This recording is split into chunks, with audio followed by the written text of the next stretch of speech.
Welcome, people coming in from the waiting room right now. We'll pause for just a minute as everyone filters into the big meeting room right now.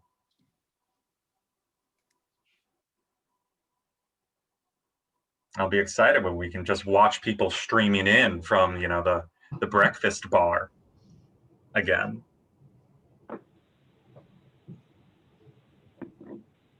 Nice, and we just broke 200. I'll wait until that number evens out before we begin.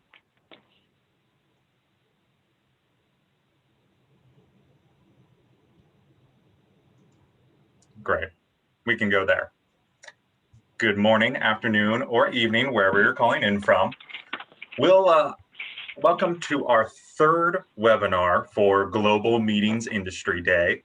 This is the first of two EIC Apex COVID-19 Business Recovery Task Force open house sessions. And this morning we will be discussing meeting design. My name is Marshall Bradshaw. I'm a member of the EIC staff. And before the session begins, I have some important housekeeping notes for you. First off is this presentation is being recorded and will run approximately 1 hour, including some time for questions and answers at the end.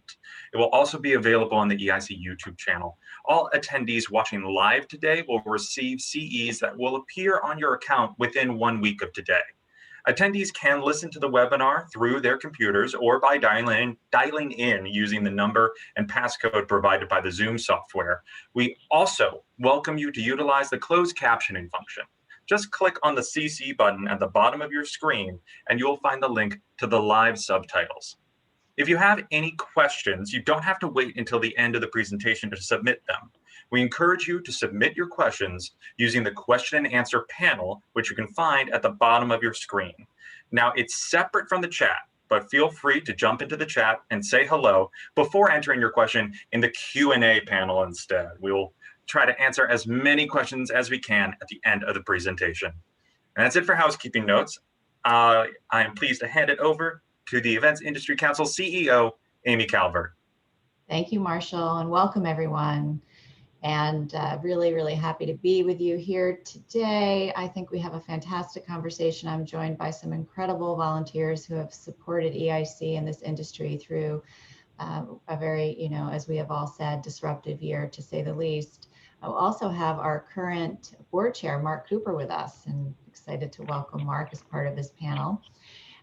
Really, I think, again, it was important for us as an organization representing our incredible members to host some conversations around, what are the learnings that we've had over the past 12 months? And as we think about adaptations and innovations needed to support our workforce and really to build back better, we wanted to host some conversations in recognition of GMID around advocacy, preparedness, supporting our global workforce, and of course, sustainability and equity. So that's what these conversations this week are really all about. We are really privileged to also have a fantastic moderator, Scott Beck, President and CEO of Destination Toronto. Scott has led the communications work stream for our Apex COVID Business Recovery Task Force. And so he will be a wonderful leader for this conversation. And we do hope it is just that, very conversational and really open and meaningful dialogue. So without further ado, it's my pleasure to thank all of you for being here today and joining us, and to turn it over to Scott. Thanks, Amy. And on behalf of the industry, thank you for your leadership and your tenacity over the past year. It is now my distinct pleasure to introduce our panel. First off, my dear friend, Cleo, the COO of Louisville Tourism. Next, Mark Cooper, the CEO of IACC. Next, Michael Dominguez, co-chair of the Business Recovery Task Force, and his day job, president and CEO of ALHI. I'd like to introduce Rachael Riggs, who was the well-being leader and works with Maritz Global Events. Next, Liz Warwick, who consultant right now and led the event design work group and is now, again, with Warwick Strategic Planning. And last but not least, Frank Yang, Director of Conventions, Marketing and Business Development and KINTEX. And you'll know a lot of recognition by Frank of certifications and commitments to our industry. So Frank, good evening and welcome to the panel. It's hard to imagine that more than a year has passed since the initial recognition of the pandemic. While the year has been one of enormous loss and has brought a lot of uncertainty to our personal and professional life, it has also brought with it a resolute and renewed spirit of collaboration. Our industry is renowned for how we collaborate, and that sense of community is the heart of the work that the task force has completed this past year. Today, our discussion follows an arc, from the initial vision to the development of the framework, to thoughts on the current state of the industry, to the importance of well-being, concluding with a look to the future. So let's jump right in. Mark, as EIC's current board chair, the first question is for you. One of the things the pandemic has brought into clear view is the human impact on the environment. EIC's Principles for Recovery were one of the first guidance documents released by the task force, and the path they inspire clearly aligns with the Sustainable Development Goals. What is the vision for sustainability as a fundamental principle for our recovery? Scott, thank you, and I'm thrilled and honored to join you all today. Aligning the principles for recovery with the Sustainable Development Goals of the World Health Organization, for me, I think was smart for two reasons. One is they were absolutely and remain absolutely pandemic proof. They were important before the pandemic. They've been important over the last 12 months, and they are going to be critical as we look forward to at least the next 5 to 10 years, because these are big goals. They're important goals, but they're also looking at the big picture for the next 10 years. And for EIC and for all of the Apex guides, they've been a roadmap for that resilient, sustainable, and equitable future. So what I'm going to do now is take an opportunity just to walk us through the 6 principles and to look at why they are societally foundational. For me, I akin them second only to Maslow's hierarchy of needs in terms of how important they are to us in our lives and will be in the future. So let's take a look at those 6 examples. First of all, partnership for goals. Now, the next 2 years for us are going to be critical that we not only harvest such a huge amount of data, but we share that data. This is going to be no time for competition and keeping our cards close to our chests. We're going to need to work together to avoid making mistakes and not placing or doing anything that could put our industry potentially in a form of disrepute. We are all ambassadors now for reimagining the future of business events, and partnerships and goals are really important to those. The second being good health and well-being, and respecting each other's health and well-being during events. And again, when we look at the guides, every step of the way, the advice that's being given takes that into consideration. We have to be considerate with both the personal decisions that we're making, but also the organizational decisions as well. And balancing that determination and that appetite for recovering with being safe and providing hospitable environments for our attendees. The third, I'm going to look at the decent work and opportunity for economic growth. Those two are absolutely intertwined. We are an industry that went through a massive shock, and we're going to need to rebuild quickly, and we're going to need to rebuild with the right talent. We can't underestimate, for instance, when we look at this area, the impact on mental health of those that have been in the industry and those that are going to return to the industry. We're going to need to become attractive again with bringing new people and new skills into the industry. So providing that decent work environment along with a strong roadmap to economic growth is critical. The fourth area I'm going to take us into now is quality education, and that oozes everything that EIC and the task forces around these Apex reports have been passionate about. But we're going to need global protocols. We're going to need the training and the communication globally across this industry to be able to do a really good job as it relates to global quality education. We are all recovering at different stages, wherever we look, regionally, nationally, or globally. So it's critical we learn real time. Now, we've all got an appetite to get off Zoom and get back to industry events, but let's think about this for a moment. We're going to need to fill those gaps between one event and the other. continuing to talk like this and to share as we go through the different cycles at the different times, because blind determination is not good. The fifth area is everything that relates to that innovation, our rebuilding of our infrastructures and industry.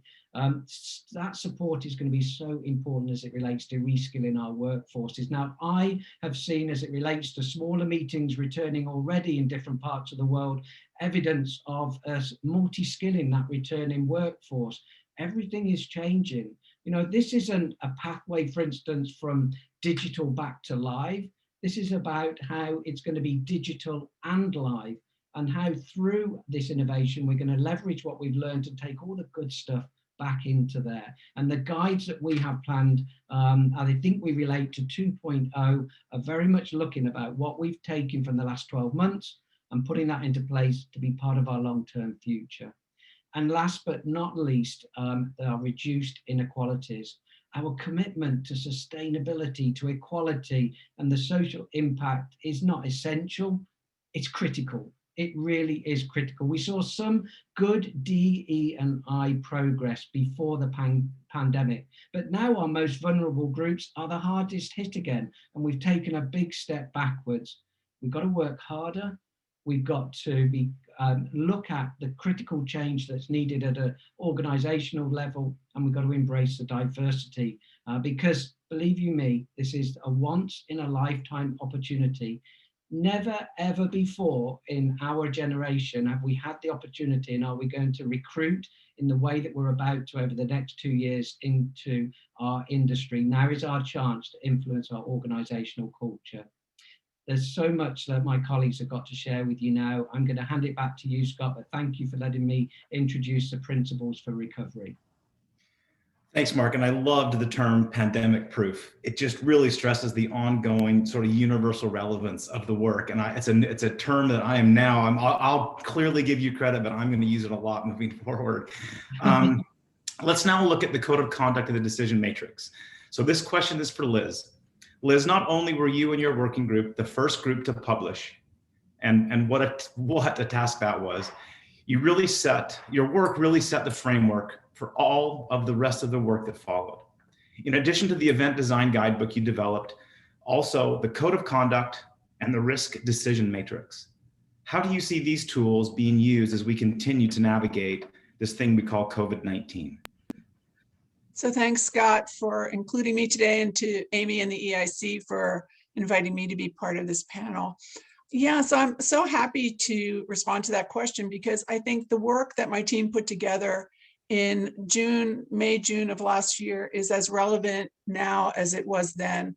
And the beauty of it is the flexible framework. So that the guide was intended to have flexibility and adaptability depending on a lot of variables. And those variables can be customized by any of the planners out there really around the globe. But specific under the framework, there are tools and templates that people could use. So the two that you mentioned, the code of conduct and the risk evaluation grid, those still hold true today. But I would say the piece that's kind of unique is on the code of conduct. The team made a decision, and was supported by EIC, that meeting and event attendees really have ownership of bringing the healthy environment, bringing themselves in a healthy way to any meeting or event that they attend. And that was a big shift. There is a 3-stage process for them in evaluating their health. And I think we saw a tremendous positive response from the meeting planning community, again, around the globe, in accepting the code of conduct as an important part of this new flexible framework. So I think all of these help build trust, which was the overarching driver for our team in creating this accepted practices guide. And that's kind of how we were moving forward. So we knew the science was evolving, we knew that protocols were evolving, but the beauty of the framework and the tools and templates is that because of how they were built, they can withstand the test of time, and they're as relevant now as they were 10 months ago.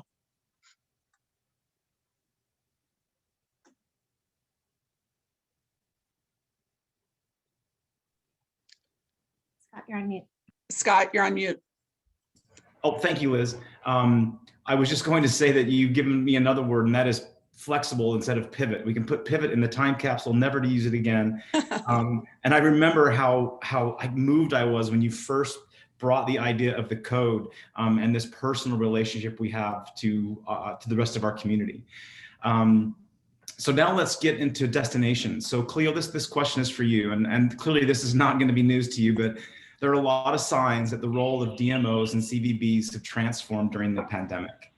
What do you see as the future role of organizations like Tourism Louisville in supporting the events industry community? Sure. Thanks, Scott. And I'm glad to be here with everyone today. You know, I can just tell you, working with the Apex Commission, you know, our role for destinations was, you know, how do destination marketing organizations, CVBs, prepare their destinations to receive leisure visitors, meeting, convention, and events so that they can meet safely in their destinations. What we found as we spoke to so many destinations is looking at the role and how these roles are changing. The relationships with state and local health departments that didn't exist for most destinations before. We have really strong relationships with those departments at the state level and the local level. And that was to develop a process by which we could get events approved in our communities to understand what do our venues, our hotels, our museums and attractions, what do they need to do? What protocols do they need to put in place so that our visitors can come to our community safely? So one of the new roles that has come about from this process is certainly working with our state and local health departments. Some expanded roles and strengthening roles would include restaurants, community organizations, local police departments. Certainly throughout this pandemic, we have seen these relationships increase, much more communication, as again, we are trying to prepare our destinations for visitors. One of the things that, you know, is a challenge, but is certainly an opportunity is funding.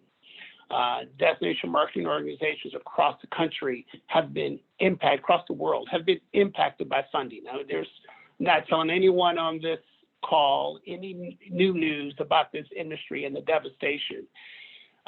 It'll be 3 to 5 years before we see the funding that we saw in 2019. But it also gives us an opportunity to think differently about our funding. How do we evolve our partnership models within our own communities? Do we consider tourism improvement districts for our communities? Are we developing more robust grant programs within our organization? The key here is that we have to diversify our funds as destination marketing organizations to set ourselves for the future. So while it is a major challenge right now, it is also a major opportunity. Scott, the other thing I'd like to highlight, and Mark Cooper talked about his principle number 6, which was reducing inequality in our communities. And I think many of our communities have challenged industries in these cities to step up to reduce inequalities in our communities. And our industry needs to lead and lead on behalf of our stakeholders. That includes performing DEI audits, which is one of the things we did here in Louisville. We decided before we were going to lead our industry, we needed to make sure our own house was in order to lead our industry. So we performed a DEI audit of our own organization.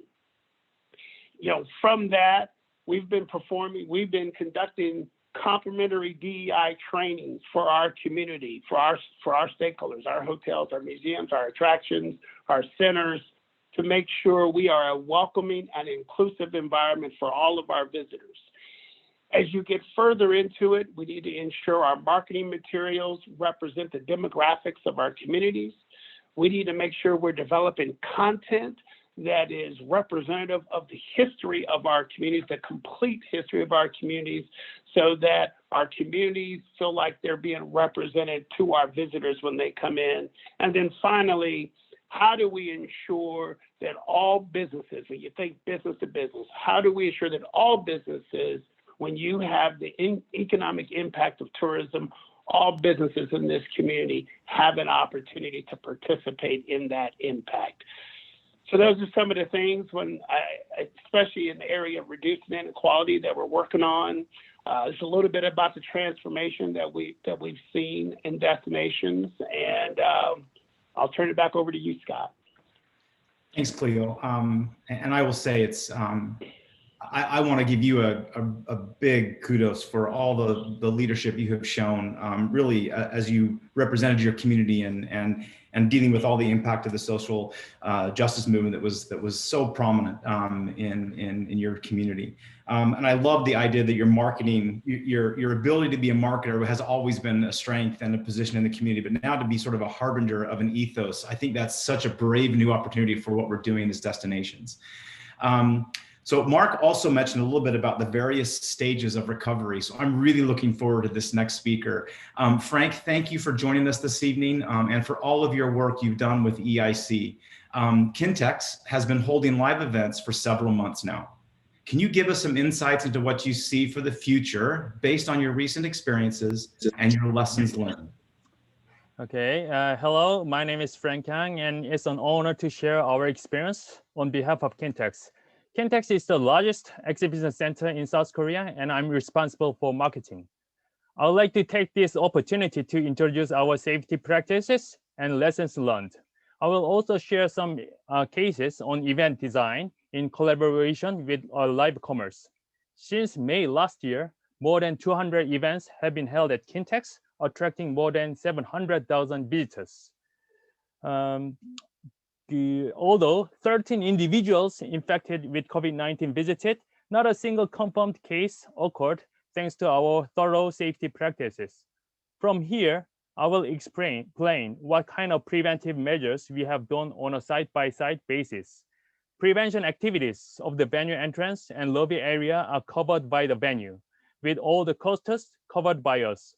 Special measures include separation of the entrance and exit, and QR code registration for all visitors. To register QR code, you are required to enter your personal information as well as the existence of any signs of fever and respiratory symptoms. This information is collected for the purpose of contact tracing when a confirmed case occurs. As the lobby is where many people come to enter the event, it is necessary to prepare more registration desks and entrances to disperse the crowds and minimize the number of on-site registrants in cooperation with the organizers.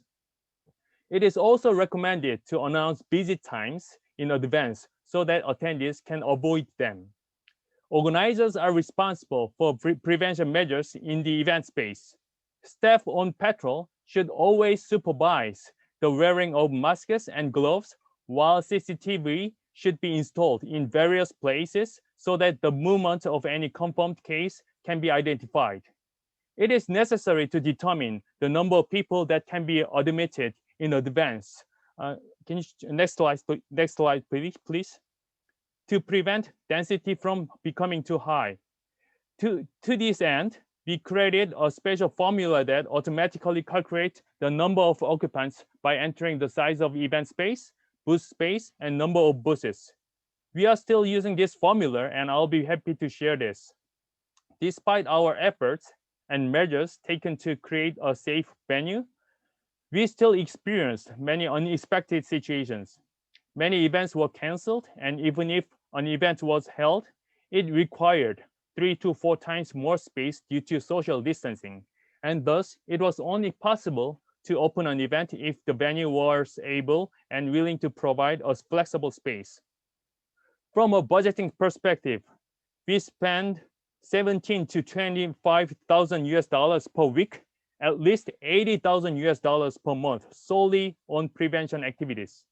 Our colleagues were required to work for prevention activities regardless of the time of day or whether it was a weekend.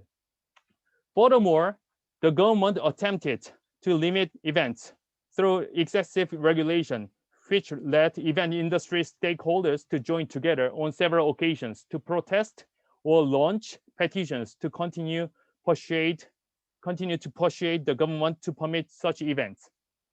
In addition, it was not a simple undertaking for us to follow up with the epidemiological investigators after we learned that unconfirmed case had visited. When more visitors came than expected and the social distance from the aisles were not secured, all the buses were moved and reinstalled overnight to secure a wide passage. The biggest lessons learned were the importance of making an extremely stringent prevention manual that could reassure the government while complying with government guidelines, and the necessity to make an active investment in prevention costs and facilities. The biggest reason for safely holding the event was that more than 30 full-time employees came to work every weekend to dedicate their support for prevention activities. I believe that constant monitoring and control were the driving force behind the normal operation of the venue. At this time, I will share a case regarding event design in collaboration with live commerce. Recently, not only in Korea, but elsewhere in Asia as well, we are witnessing an increasing number of events being designed in a way that enable exhibitors and sponsors to conduct a promotion and sales via a live commerce platform. If there is Amazon Live in the United States, there is a similar one called Naver Shopping TV in Korea. The Association of the Korean Exhibition Industry made an agreement with a Naver Shopping TV in order to provide organizers and exhibitors with one-stop live streaming package at a reasonable cost. Upon payment of $2,000 for each exhibitor, the package includes that a professional shopping host and filming team will visit an exhibition and booth to introduce products and sell them through real-time streaming. Here you can see some scenes where products on display at booths are being sold through live commerce. Last year, we conducted live commerce streaming for 17 exhibitors at 3 shows with a total of 370,000 views, 640,000 likes, and 170,000 comments. As such, more than 80% of exhibitors were very satisfied with this service because the amount of sales made through live commerce helped to make up for the reduced number of visitors due to COVID-19. This is another example of YouTube video of the booth tour at the leading medical equipment show, which was recently held in Korea. The tour was conducted by dividing the exhibit topics by day and time. In this way, the event received an overwhelmingly positive response from exhibitors by creating targets for foreign buyers who are not able to visit due to COVID-19. By utilizing live commerce or YouTube for your face-to-face events, exhibitions, and exhibitors will be able to promote themselves successfully in COVID-19 era. Thank you so much for listening to my presentation. Thank you. Thank you, Frank. And I will say I saw the word flexible in your presentation. The complexity of what you are managing is incredible, but the transparent nature of the process, I think, is a real lesson for all of us. And I'm really intrigued by the collaborative effort with the live shopping partner. I can't wait to see that transition further for all of us. So Rachael, want to send the next question to you, and really to thank you for the work that you led with Johnny White on the workforce and wellness. The subject is certainly very relevant. From the work that you did with Johnny and from your personal perspective, what are the key resources available to help our workforce's well-being and to help our industry to ramp up effectively with a people-centric approach? Thanks, Scott. It's a pleasure to be here. I'm really excited to be a part of this panel, so thanks, EIC. And it is my honor to serve on the EIC Business Recovery Task Force. It is something that I'm very passionate about personally, as well as this industry. I grew up in this industry and think, have always wanted meetings and wellness to come together, and it took a pandemic to really make it happen. So it's really quite neat to see. In the books that we produced, we originally had two different work streams. We had workforce and wellness, and they were separated. And Johnny and I have known each other for years and started talking about it. We're like, these are two very important topics that are intertwined, and they are connected, because if our workforce is not mindful of their well-being, then we're going to find some gaps and some challenges.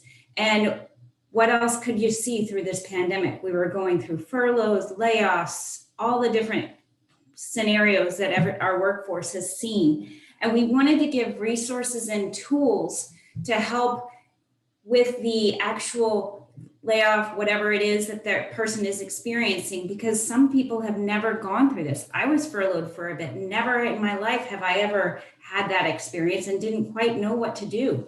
So we put together and curated a guidebook that helped people reskill, upskill, and just get through the hardest part of the pandemic.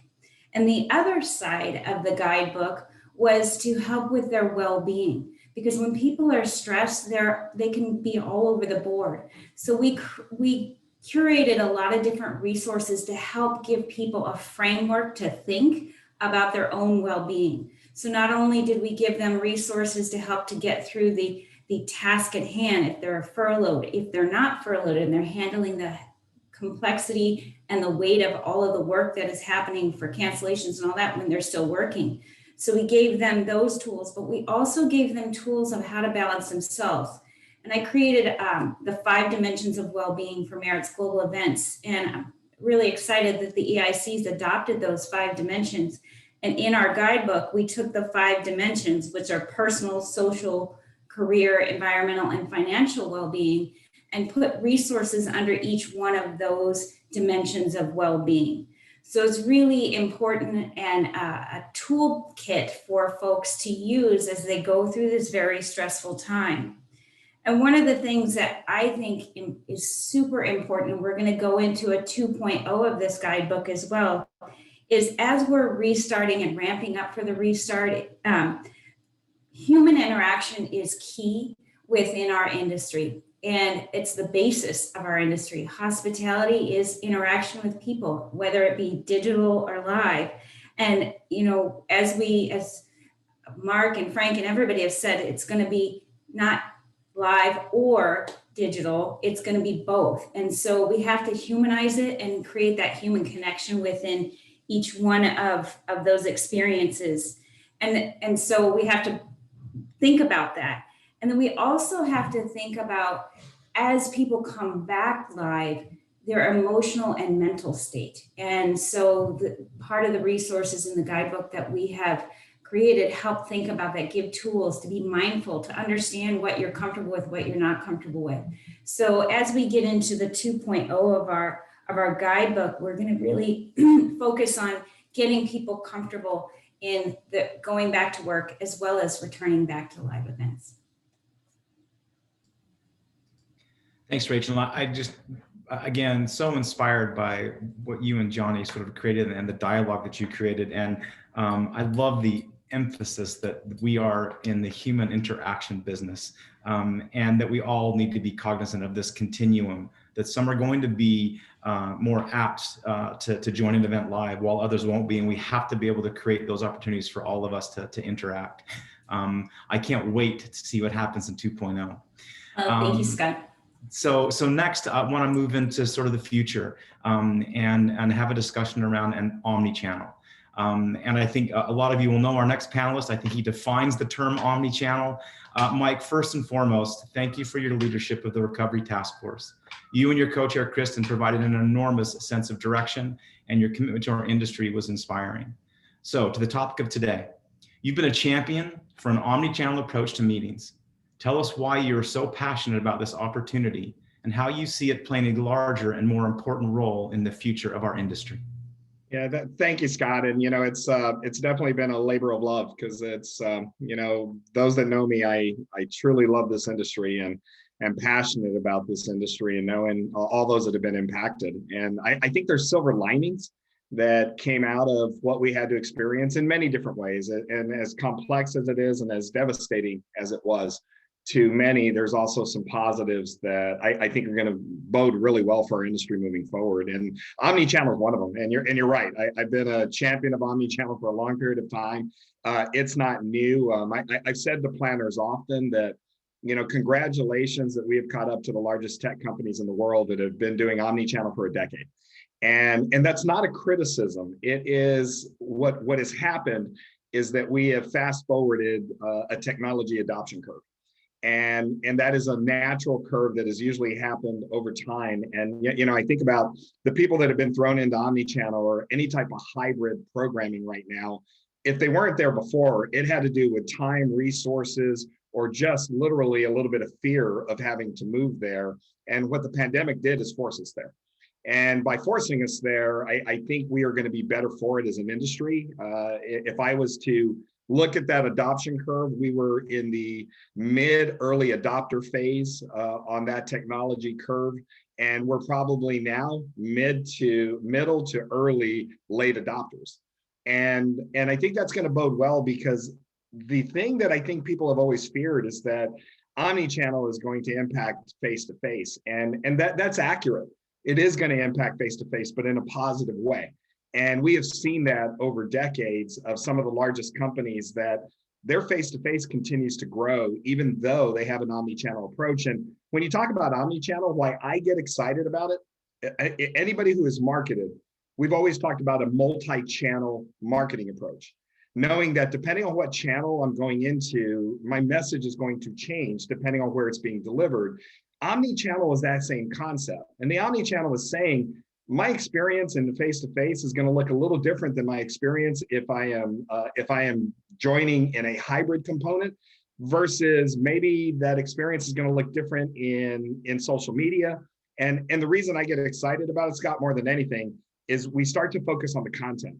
And we start to look at, for years we've talked about in our industry, how do we get the meeting to live beyond the four walls of the meeting room? Omnichannel allows us to do that. The thing that excites me most is when you start to think about content, it can be pre-packaged, it can be post-packaged, it can be archived, and I'm not limited to a time frame. And that to me is the beauty. When I talk about getting this engagement living over a longer period of time, you can now live not over a 2-day conference or a 3-day conference. It could be a 3-month program. As you continue to disseminate information, that's exciting to me. And again, I look at examples for people if they get uncomfortable with that. It's very simple. Anybody who knows TED, and I think most of us do, a TED program to try to get live is the hardest ticket in the world because it sells out in 45 minutes. Yet the content is going to be streamed and it's going to be archived, and I'm going to be able to access it at any time. So that is one of the best examples of an omnichannel approach. It's been around for a long period of time that's never impacted face-to-face. It's actually grown demand.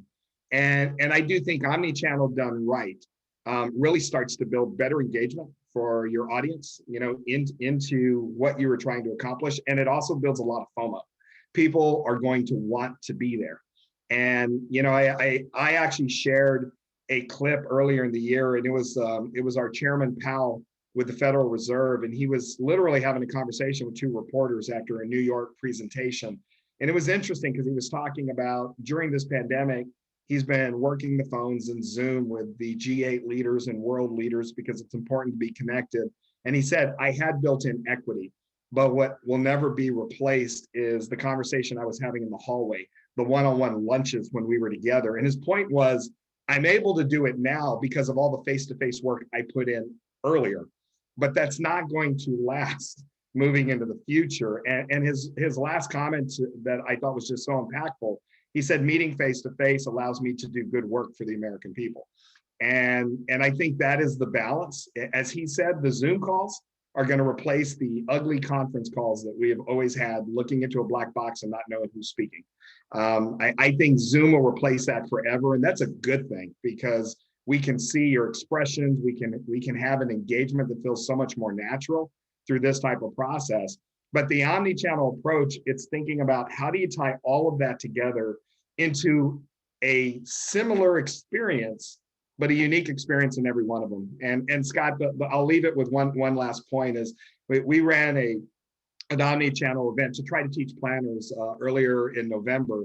And one of the things that we were explaining to planners is I had 5 different run of shows for that event.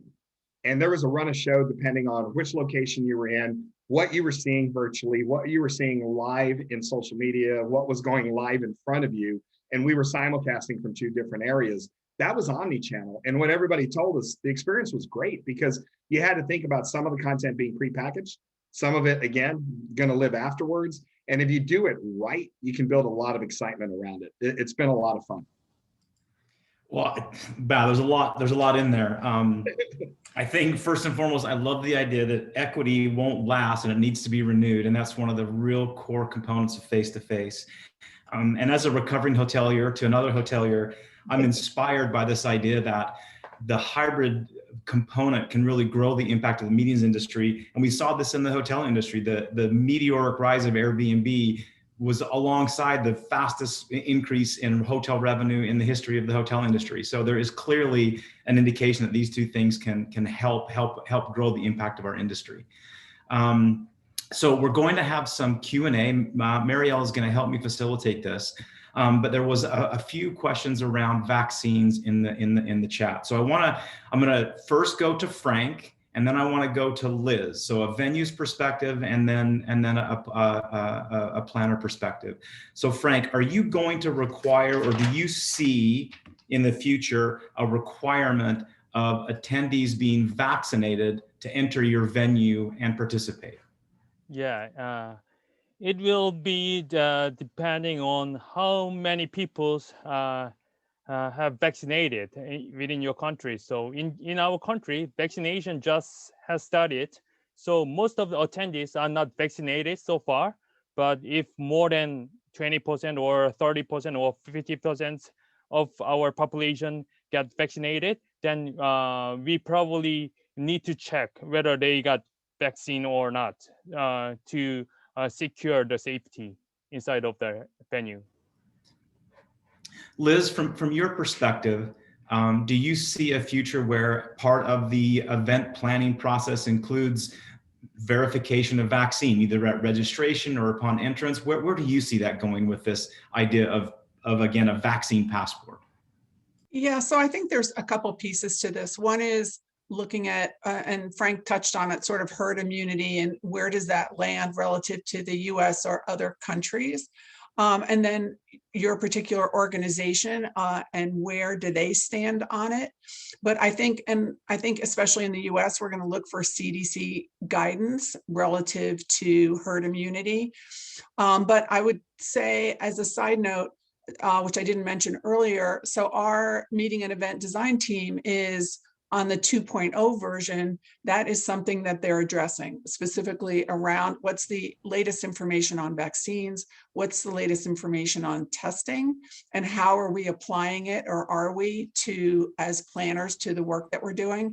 And the other 2 pieces are, one is around the guest experience and the other is the choreography on meeting design. So sorry, I just kind of snuck that under the vaccine piece because I didn't get a chance to say it earlier. But yeah, I think our team is definitely tackling that. That is, the vaccine piece and testing are 2 things that we need to give a little bit more direction on.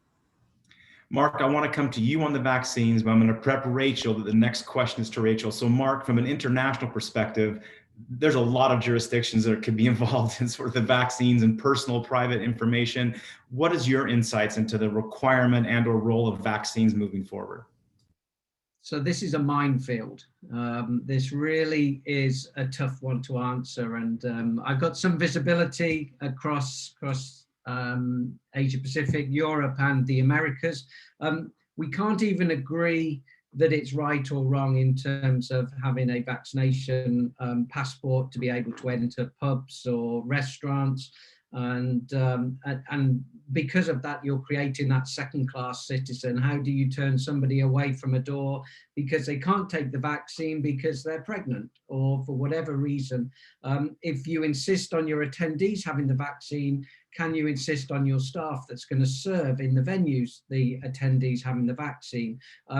Everybody who's tried to get closer in terms of governments around the world have got to try and get closer to pushing this, to pushing the reopening of businesses, have pulled back from it. So I think we're looking at it, maybe asking the question as a short-term measure to coming back. I'd encourage us to think about this question as it relates to 6 months' time when we have herd immunity in place, because at that point, it won't be a vehicle to bringing our meetings back. It will be more of a personal question of whether that individual is comfortable exposing themselves. And then it doesn't become a requirement to enter, to attend an event or something like that, because you're not impacting others. So at the moment, short term, I don't see it being something that's brought in. I think we stop at PCR testing or some rapid testing as measures that can help us in the next 3 to 6 months. So what I hear all of you saying, there's an element of vaccines that is relevant now, but really moving forward, it's rapid testing is probably the most universally has the least minefields in terms of the global nature of our industry. Interesting. I think we're all going to watch this very, very closely. So Rachael, there was a question that came up, and I'm just picking on you because I like your glasses. It's about the cruise industry. What is Maritz looking at, or what is Maritz seeing as it relates to the cruise industries? It was in Skiff News this morning. It's a fairly hot topic, so I thought I'd put you on the spot. Oh, thanks, Scott. I'm glad you like my glasses. I might have got an easier question if I had different glasses. You know, I have not heard a whole lot about what we're doing on the cruise side of things right now, because it was kind of put in the parking lot because of everything was stopping and people were just not doing it. So I'm sure we'll pick it up very soon, because it is a great portion of our business. And our former CEO is Christine Duffy, and she's a part of the Cruise Line International Association. So I'm sure we will pick it up very soon. But I think it's going to be really interesting to see how this all plays out from the cruise ship perspective, because it's just a different animal in and of itself than meetings. I mean, it's just a leisure way of getting around the world, and people love it, and they're going to want their cruise back. My father-in-law wants to go back on a cruise very soon. So we'll see. I think it's a TBD. So I think if I'm right, Michael, Norwegian is now a partner with ALHI. So give us a sense what you're seeing as sort of the floating hotel. Yeah, that was actually big news this week, and Norwegian is going to start sailing, and that was a big push. And I think what's interesting, it ties back to the conversation you just had. Vaccinations will be required to be on the cruise. And that it wasn't about testing, it was vaccinations are going to be required, and that's how they're going to be able to sail. But there was a lot of push coming back from the cruise line industry that they have been disproportionately disadvantaged from the CDC rulings versus other areas of travel. And it's been a big push when you think about it. You know, people have been flying on an airplane within 3 inches of each other, but they won't cruise in any capacity or won't be allowed to. And that's where it's all coming to a head right now. But we're excited that we're now seeing it middle of the year. And candidly, the cruise line industry has had a year to prep on how they were going to cruise. And they've done an outstanding job of presenting a blueprint to say, we know we can do this, we know we can do it safely. But that I thought was an interesting take on it, is that vaccinations were required to be on the cruise in the short term. One other note, their future bookings are breaking all-time records for the cruise line industry. So for anyone thinking we're not getting back to it, everybody is going to get back to it from the numbers if you look at it, because they're all-time records that they are having for future bookings right now. I think that's an important piece of the puzzle. Thanks. And it's this idea of go ahead, Mark. Sorry, go ahead. I was just going to say, it sounds like the cruise industry is like my background, Michael, and the crocus, having the strength to break through the snow, the resilience to thrive in the conditions, but provide us a little bit of hope that there is brighter days ahead. Without a doubt. You know, I think a lot of us have watched and heard from, you know, our dear friend Adam Sachs at Tourism Economics, and he is a absolute, you know, committed to the idea that the foundation of our industry is intact and our recovery is inevitable. And it's not about when it's safe to travel, it's when the restrictions allow us to travel. So I'm going to go to Cleo with my next question, but before I do that, I want to remind everybody that this entire session is streamed on EIC's YouTube channel. So you can find the whole conversation, including all the PowerPoints, on EIC's YouTube channel. So Cleo, you talked about being an ambassador for EDI and changing this dynamic. I'd like to drill down on that a little bit, and how has that been received by the community, and what was the sort of the biggest either aha moment or what you would share with everybody about that effort to be an ambassador for EDI in your community? Yeah, so thanks, Scott. We created we had a LGBTQ advisory group, and we created a Black Tourism Advisory Council. The council was made up of African Americans who were in the industry and community leaders. And we were initially concerned that this group would sort of try to pull us in different directions outside of tourism, and they've all embraced tourism. And I think because as an industry, we hadn't brought that group into the industry. You know, we had done so well, but we hadn't reached out to those communities specifically to engage them. And it has been so well received, Scott.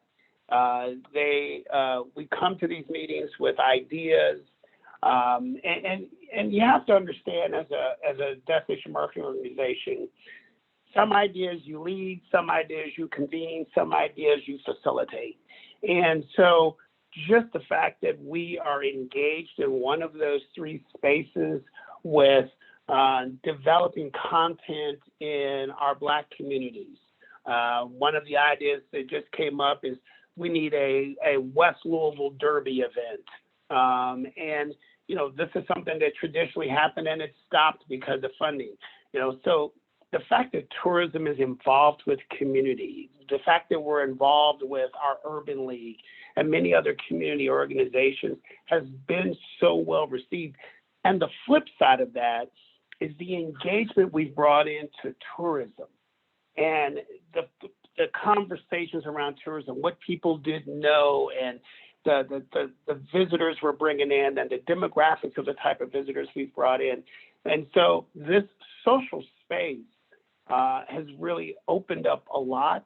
I think our stakeholders have appreciated the fact that Louisville Tourism is leading that effort to get our hotels and get our convention centers, get everyone engaged in this process to reduce inequalities.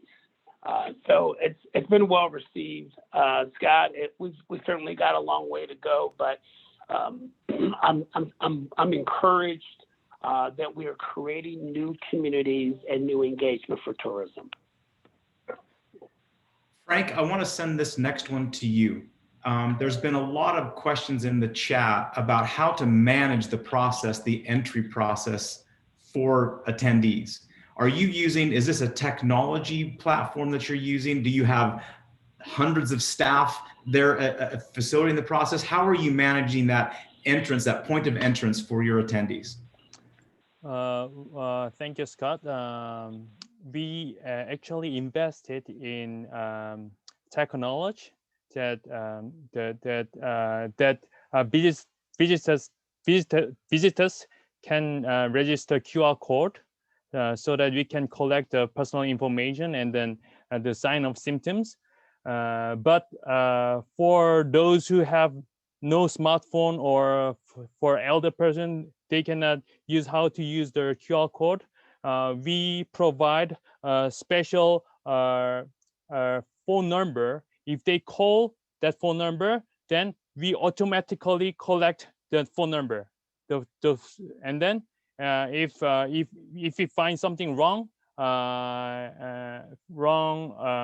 if we find something like a confirmed case, we are able to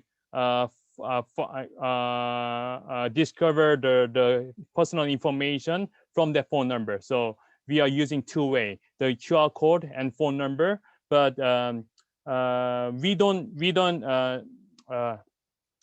place 100 steps. Instead, we place a couple of steps to check whether they register QR or whether they called the phone number. That's it. That's what we check.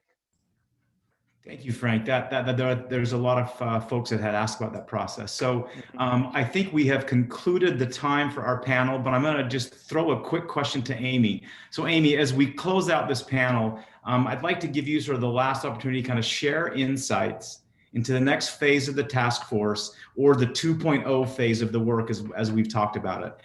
Before I kind of give Amy that time, I want to thank all the panelists. I want to thank all the audience for the great questions and wish everybody a great Global Meetings Industry Day. Thank you, Scott, and thank you to all of our esteemed panelists and our fantastic participants. What a great conversation and really great engagement and great questions coming out. And as a result of that, we thought it would be helpful to pull up our library slide. So this is a snapshot of the fantastic work that this incredible task force produced over the past 12 months. And a few of them are actually on the call today. So I would be remiss if I didn't once again just thank this group for their incredible generosity and leadership over the past 12 months. It really has been such a really heartfelt effort to really bring their expertise and their subject matter expertise and their knowledge and their practical guidance to this journey. So well done. We, as a group, have been together for just over 12 months now. And so over the past few months, we decided it was time to take a step back and reflect on the journey and think about, what is next.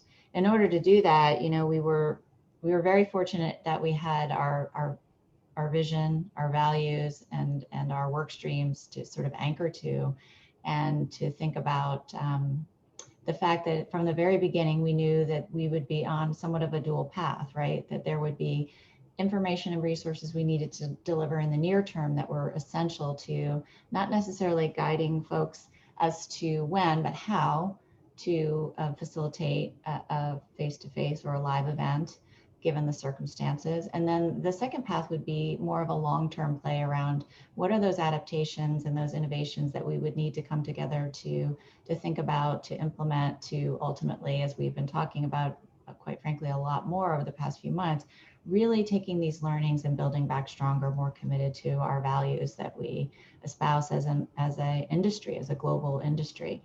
And so we're committed again to ensuring that these resources are continuously updated. We will be putting forth a 2.0 in terms of meeting and event design. I know you heard Liz speak a little bit more about some of the elements of that, which I think will be so essential.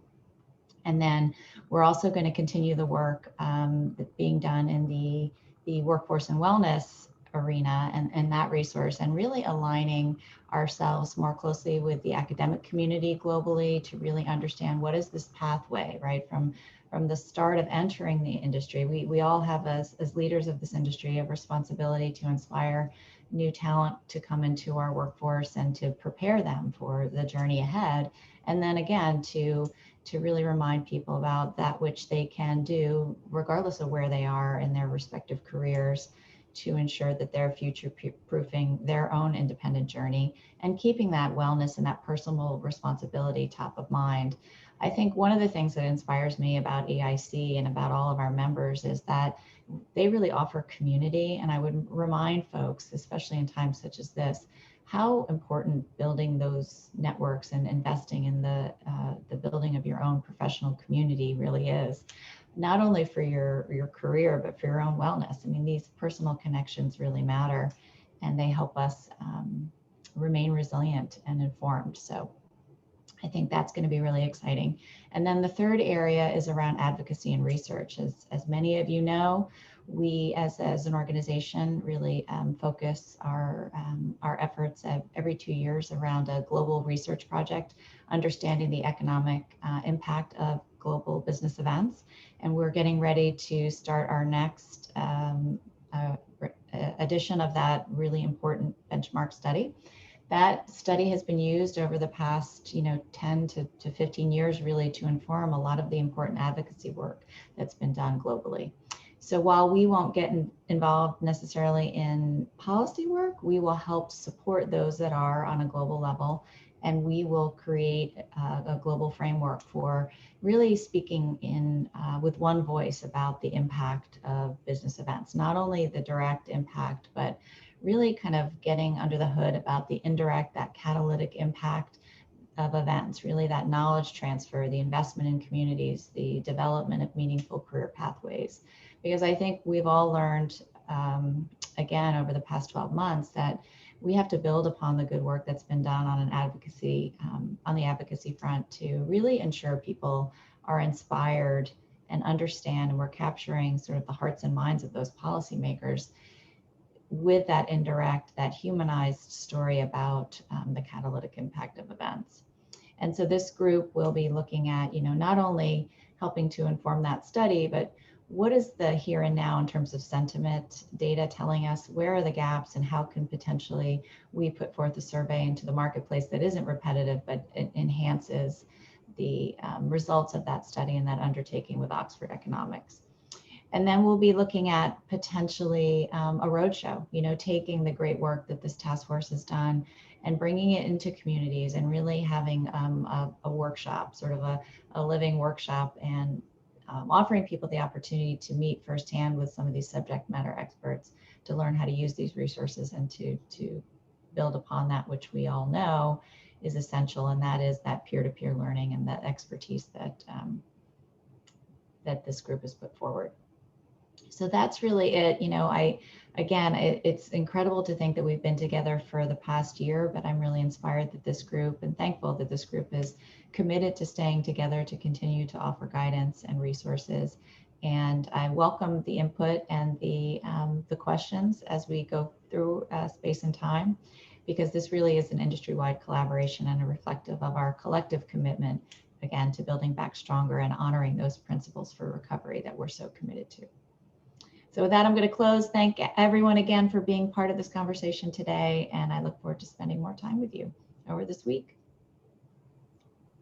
Thank you, Amy. That concludes our webinar on meeting design. For live attendees, the EIC will be sending you your CE within 1 week. This webinar will be available for playback on the EIC YouTube channel. And if you're looking for more CE opportunities, you can access all of last year's advanced content, EIC Advanced, on demand through our website starting on April 8th. This webinar will now end. Thank you, everyone, for attending. Thanks, everyone. Great job, Scott, everyone. Mark, thank you. Thank you, Scott. Thank you, Amy. Thank you, Mark. Scott. Thanks, Amy. everyone. Thanks, Scott. Good Thanks, job. Liz. Thank you, Scott, Amy. Thank you. Thanks, Thank you, Frank. Frank. Yes. Thanks,